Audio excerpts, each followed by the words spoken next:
Guys, so this day I felt horrible. So I did not end up talking on camera at all. I did set up the camera at different points in the day while I was cooking just to have you guys in the kitchen with me. But honestly, I felt so terrible. But I'm committed to Vlogmas, you guys. I'm committed to getting you a video every day. I feel better today. So this is some footage from the other day, but I'm going to talk through this and tell you guys what I'm doing. So I'm making some sausage balls for breakfast.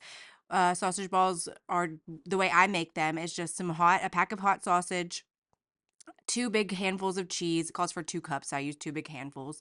And then the recipe actually calls for 2 cups of Bisquick. I don't ever put 2 cups of Bisquick in there. I always put like a cup and a quarter. Like I don't ever put the full 2 cups because we like them a little bit more moist, not so dry. And I feel like if you put too much Bisquick in them, it just makes them dry.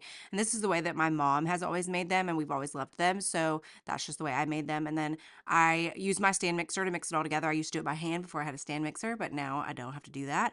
And then I roll them out into pretty large balls. Actually, for this, I rolled them out way too big, and I actually went back and you saw me pull some pieces off and make them a little smaller. We do like a big honkin' sausage ball around here. Like, we don't like the little bite-sized ones. We want it to be like maybe a 3-biter, you know? So that is what I did. So I made those, and then you'll see I'm going back in and getting a few of them and putting them in a sandwich bag because there's only 3 of us and we couldn't eat all of them. So what I'd like to do is just make the whole batch up and then put some in the fridge for the next day. And then I cook them at 350 for 25 minutes. And that is normally just perfect. And I'll show you guys when I pull them out. My favorite part of the sausage ball is like that crispy like bottom to them, and I feel like you get that more also when you don't put as much Bisquick in there, if that makes sense. Um, I don't know. It's like the cheese like kind of gets like crusty and brown. It's like the edges of like pizza and stuff. But I'll show you. See that little bottom part? That's my favorite part of a sausage ball. Here we are moving on to making some Italian penicillin soup. So I saw it all over TikTok, and I have never made it before, but I was desperate at this point because we were all still feeling yucky, and I just wanted something. I've been making soup. I've been in my soup era, if you will, but this one is supposed to be all healing, wonderful for you, like all the things. So, and don't come for me for my Dutch oven, okay? I cook uh sourdough in it, so it's stained, and because you cook it at such high temperatures. But anyway, so let's get into what I'm putting in this pot. Okay, so I have my Dutch oven on the stove. I put a thing of bone broth in there, a whole thing of chicken broth in there, and then you're gonna put carrots, celery, a yellow bell pepper. Not all of them called for a yellow bell pepper, all of the recipes, but the one that I went with did, and I love yellow bell pepper, so I put that in there, and an onion. And you can see I'm not cutting these down. The carrots were already shredded, but the rest of it, I'm not cutting it down. I'm just plopping it in there, into the bowl in these big chunks because you're going to blend it later.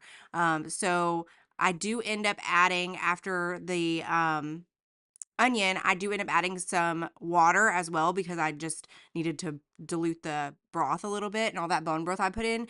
And then I also put in some turmeric. People say that it's for color, but also I've read that it's for like inflammation in the body too. So I added that in, and then I went ahead and it asked for like fresh garlic or whole garlic. I didn't have that. So I just put this crushed garlic that I had in my freezer in there.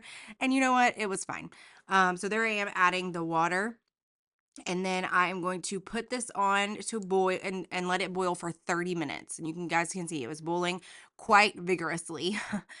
So here I am. I'm going to attempt to get out my little like hand blender. And then I quickly realized that this is entirely too much vegetables to make that happen. And honestly, I wish I would not have used the shredded carrots, but that's all I had. But next time if I make this again, I would use just like baby carrots or whole carrots or whatever. But so here I am pulling out my Mac Daddy blender, and scooping all of these out. And you can see I'm scooping and scooping and scooping to get all these little shredded carrots out because you guys know I do not like carrots. So I wanted to try to get, I mean, I didn't care if there was a few of them in there, but I wanted to try to get most of them out. And honestly, I think I would add less carrots next time and more onion, just because that's my personal preference. There I am forgetting to put any broth in there. You're supposed to put like 2 scoops of broth in with it while you blend it, just to make sure it gets all liquidy. But I forgot. So I came back in, put that in there, and then I went and blended it to death. Just blended everything until it was completely liquefied, and I poured it back in there. This is a great way to get your kids to eat vegetables without them seeing the vegetables. So yeah, and my husband to eat vegetables without him seeing the vegetables. So yeah, I put all of that back in the pot, and here I am adding salt and pepper. I got a little nervous to add too much salt because I had put all that broth in there, and I was putting a little bit of chicken bouillon in there. So I didn't add any salt at this moment. You'll see later on that I do add some salt, but I was nervous. I wanted to try it first. It also calls for some rotisserie chicken. You don't have to put chicken in it, but I did have rotisserie chicken, and I thought, why not extra protein? So I put that in there, and I was just gonna let all of those flavors come together, and that chicken warm through because it was already cooked. And then you're supposed to use pastina pasta. My grocery stores do not have that. I don't know if it's just not like a southern thing. If you know in Alabama or Huntsville where you can get pastina pasta, let me know.